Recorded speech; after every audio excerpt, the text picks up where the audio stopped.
This is your WLAK Daily News Roundup for Lake Air, 107.5 FM and 1260 AM in Amory. Civic Media News. I'm Terry Bell. Here's what Wisconsin needs to know. Stand up, fight back! What do we do? Stand up, fight back! University of Wisconsin-Madison leaders say they'll talk to protesters about their demands only after they remove an encampment they put up on campus. Protest leaders tell reporters any decisions they make depends on how the UW responds to their demands to cut all ties with Israel over the war in Gaza. Crime is going down, but people tell their local leaders public safety is their top concern. Danny Thompson is Waukesha's police chief. He says people should tell candidates this election year to work with local law enforcement. One is helping training is important. Two is educate our kids not to get involved in crime and drugs and things of that nature. And three is that engagement piece and being in partnership with the community. Thompson speaking with Wisconsin Eye.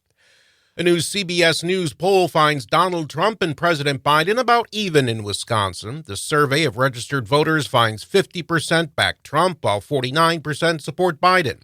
Only a third tell the poll the economy is going fairly good or very good, while 65% think it's very bad or fairly bad. Consumer groups accuse big grocery retailers of price gouging. Angela Hoffman is the president of the group Farm Action. It's one thing to raise your prices to cover higher expenses, but what these companies did is use the pandemic as an excuse to exploit the American people who needed to put food on their tables. And the FTC report shows that they're still doing it. That report finds retailer profits rose 7% in 2023 compared to 5.6% in 2015. Wisconsin's annual Pothole Patrol is underway. Governor Evers was in Menominee Monday to launch a new round of pothole filling. As usual, the governor used the occasion to remind drivers to slow down for road crews as roadwork season ramps up again. I'm Terry Bell, Civic Media News. Now here's what you need to know closer to home. For WLAK News, I'm James Kelly. Minnesota Department of Transportation officials say the Twin Ports Interchange project will now likely not be complete until 2025. The project came to a halt in 2023 after workers discovered findings of historical significance near the Garfield Avenue portion of the project, forcing them to stop work and defer to the Minnesota Indian Affairs Council. Department of Transportation officials are still hoping to have 4 lanes on I-535 opened by the end of the year. The exact nature of the finding has not been disclosed. Wisconsin Governor Tony Evers will be touring the state on the 4th annual Pothole Patrol. The tour will include stops across the state for Governor Evers to discuss the continued need for road improvement projects and advocate for Wisconsin drivers to slow down and exercise caution when driving through work zones. Since 2019, the governor's office has improved over 7,400 miles of road and over 1,700 bridges. A portion of the most recent state budget also allocates significant funding for road repair. The Lake Superior Zoo is getting a new red panda. According to a Northern News Now report, the zoo currently has a 2-year-old red panda, and officials are bringing in a 1-year-old red panda to accompany her. Zoo officials say their goal is to eventually get a male red panda as well in order to help preserve the species. The new red panda named Pip is currently at the zoo, but must quarantine for a few weeks to ensure she isn't carrying any diseases. The zoo plans to unveil Pip to the world around Memorial Day weekend. A proposed capital investment bill in Minnesota could see the 148th Fighter Wing in Duluth receive about $3 million in funding. Proposed by State Senator Grant Hauschild, the $25 million bill would provide the funding for the construction of 3 new hangars at the site. The legislation has support from the Duluth Area Chamber of Commerce, which has pushed for hangar renewal efforts for years. The proposed bonding bill will require a supermajority vote to pass, so bipartisan support will be critical. Superior and Douglas County have received a large increase in shared revenue state funding. According to a Badger Project report, the city of Superior got a 23% boost in shared revenue from the state for a total of $9.3 million. Douglas County received a 44% increase, bringing its shared revenue total to over $3 million. Superior Mayor Jim Payne says the city will use the additional funding to expand the Parks Department and renovate the East End Fire Station. Douglas County will give employees a 5% raise. Former Rusk County Board Supervisor Cliff Taylor has announced his candidacy for the newly drawn 68th Assembly District. In a press release, the 61-year-old Ladysmith businessman and Navy veteran referred to himself as a constitutional conservative, saying he intends on being a voice for the unborn, defending the right to bear arms, reforming the education system, and overhauling the electoral process. The 68th District mostly covers Rusk and Price counties, as well as portions of Chippewa and Taylor counties.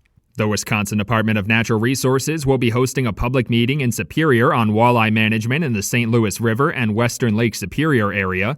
According to a press release, the meeting will be held on May 9th at 6 p.m. to discuss the status of the population and fishery, walleye-related projects in the region, and management issues that are impacting the fisheries. The meeting is scheduled 2 days before the walleye season opener and will be held at the Barker's Island Superior Room. Duluth Community Education has received grant funding to study how safe the streets around the area's schools are for young pedestrians. Through the Safe Route Grant Program, the organization will be able to hire a full-time employee to study the areas around the schools to find out which routes are already safe and which routes need improvements. The goal is to create safer routes for students who walk or bike to school, like reconstructing sidewalks. The organization plans to make the hire this summer. And that's what you need to know. For WLAK News, I'm James Kelly.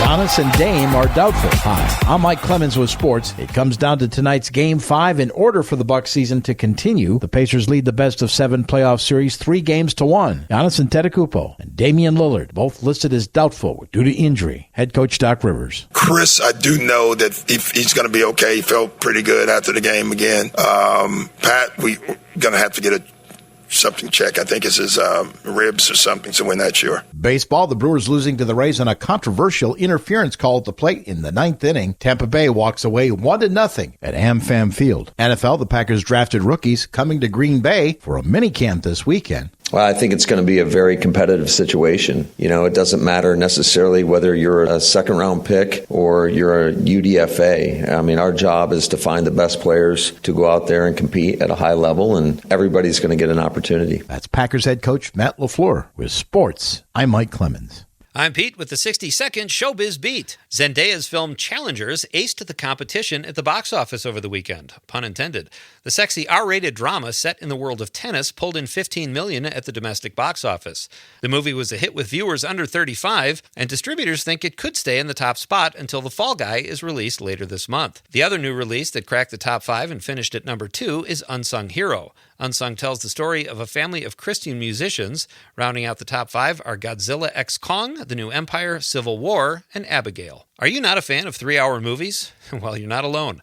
According to a new study by Talker Research, the average American likes a film to be 92 minutes long. The results of the poll showed that only 15% of Americans want to sit through a movie that is 2 hours or longer. Only 2% of those polled felt a movie should be longer than 2.5 hours. It is unclear how many of them are named Scorsese. For more showbiz fun, tune in to Nightlight with me, Pete Schwaba, weeknights from 7 to 9 p.m. on the Civic Media Radio Network. Mostly sunny and a bit warmer today. We'll get to 68 for a high this afternoon. The wind west becoming south at 5 to 15. Tonight, scattered showers and thunderstorms before 1 a.m., then clearing, our low down to 49 tomorrow. Partly cloudy, 67 with more thunderstorms tomorrow night. I'm meteorologist Sean Cable. Current temperature 44. That's your WLAK Daily News Roundup from Civic Media. Subscribe to this podcast on Spotify, Apple, or wherever you find your podcasts. Find more news at lakeair.radio.